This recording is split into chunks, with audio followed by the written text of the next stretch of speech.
Channel को subscribe कीजिए, बराबर में लगे हुए बेल आइकन को प्रेस कर लीजिए ताकि मेरी हर नई आने वाली वीडियो आपको फ्री में देखने में मिले। वीडियो पसंद आए तो थम्स अप। बिस्मिल्लाहिर्रहमानिर्रहीम। अस्सलाम वालेकुम व्यूअर्स। आज जो नई रेसिपी मैं आपके साथ शेयर करूंगी ये योगर्ट चॉप्स हैं या चैम्प्स हैं। अच्छा जी, योगर्ट चॉप्स बनाने के लिए जो पहले इंग्रेडिएंट्स चाहिए वो हम देख लेते हैं। तकरीबन 2 खाने के चम्मच मैंने अदरक ले लिया, 2 खाने के चम्मच ही लहसुन ले लिया है, 4 से 5 हमने सब्ज़ मिर्चें ले ली हैं और इन सब चीज़ों को हम अच्छी तरह से चॉप कर लेते हैं। तो ये सब चॉप हो गया।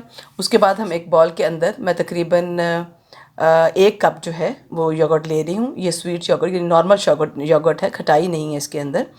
तो ये योगर्ट ले लिया हमने। ये वैसे मेरा होममेड योगर्ट है, तो आप भी अगर योगर्ट यूज़ करें तो कोशिश करें कि खट्टी वाली दही ना इस्तेमाल करें।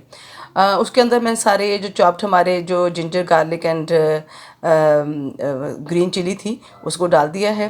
और उसके बाद जो है ये मैंने 2 बड़े प्याज लिए, उनको हमने स्लाइस किए, थिनली स्लाइस किया और उसके बाद मैंने इसको फ्राई कर लिया।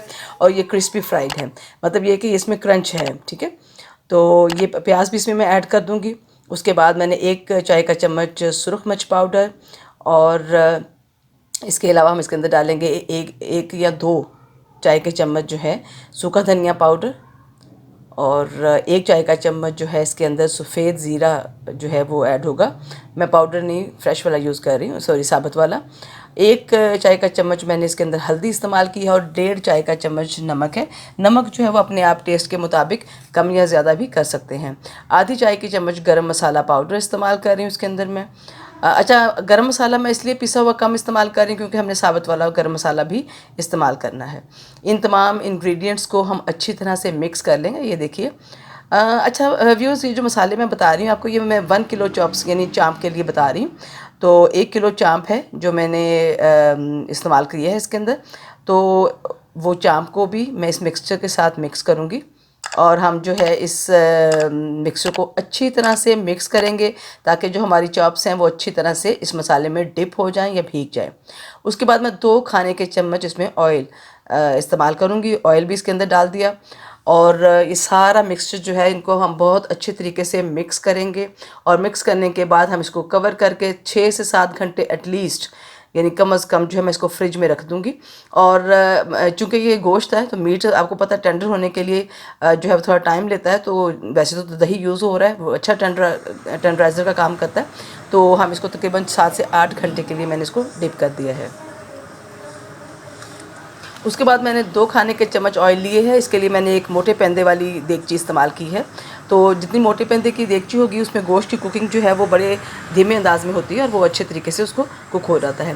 आधी चाय की चम्मच काली मिर्च, आधी चाय की चम्मच ही मैंने तकरीबन सफ़ेद ज़ीरा, 1 छोटा टुकड़ा दालचीनी का और 4 से 5 क्लोव्स यानी जो है मैं लौंग इस्तेमाल कर रही हूँ। इन सब चीज़ों को ऑयल के अंदर 1 से 2 मिनट के लिए फ्राई कर लेते हैं, बर्न नहीं हो, जले नहीं, लेकिन हल्का सा फ्राई हो जाए। और उसके बाद हम इसके अंदर अपना जो टेंडर किया हुआ मैरिनेटेड मीट है, हमारा गोश्त जो हमने मैरिनेट होने के लिए रख दिया था, वो इसके अंदर ऐड कर देते हैं। Nice sizzling boil.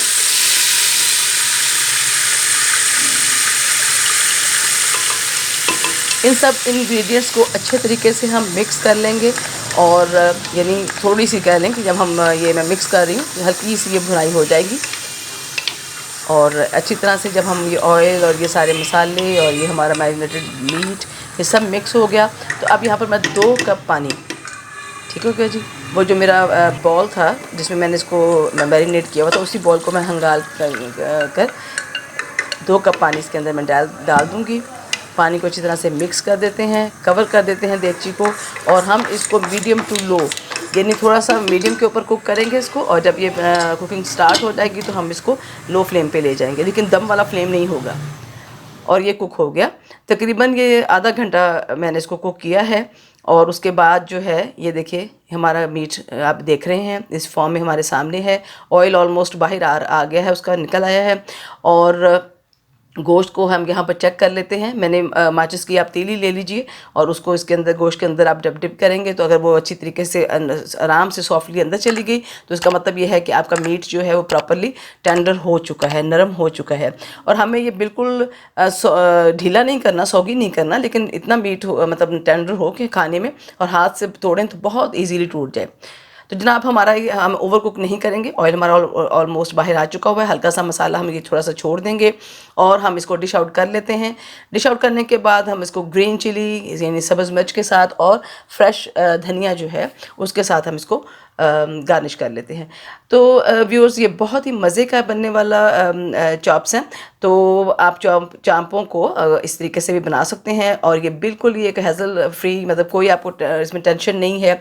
आराम से आपने चीज़ों को मिक्स कर लिया, मिक्स करने के बाद देगची में डाला और कुक होने के लिए रख दिया और आपका जो चॉप्स है वो बहुत ही मज़े की बनकर तैयार हो गई हैं। आप इसको नान के साथ खाइए, आप इसको खमीरी रोटी के साथ खाइए, आप इसको तंदूरी रोटी के साथ खाइए, पराठे के साथ खाइए या फिर घर की बनी हुई रोटी के साथ, टोटली अप टू यू। लेकिन इसको बनाने के बाद मेरे चैनल को लाइक, शेयर एंड सब्सक्राइब करना बिल्कुल नहीं भूलिएगा और अपने कमेंट्स को कमेंट्स बॉक्स में भेजना भी मत भूलिएगा। ज़रूर अपने एक्सपीरियंस को मेरे साथ शेयर कीजिएगा। रेसिपी आपको पसंद आए तो प्लीज़ ज़रूर लाइक कीजिएगा। नेक्स्ट रेसिपी के साथ आपसे बात होगी, उस वक्त तक के लिए अल्लाह हाफिज़।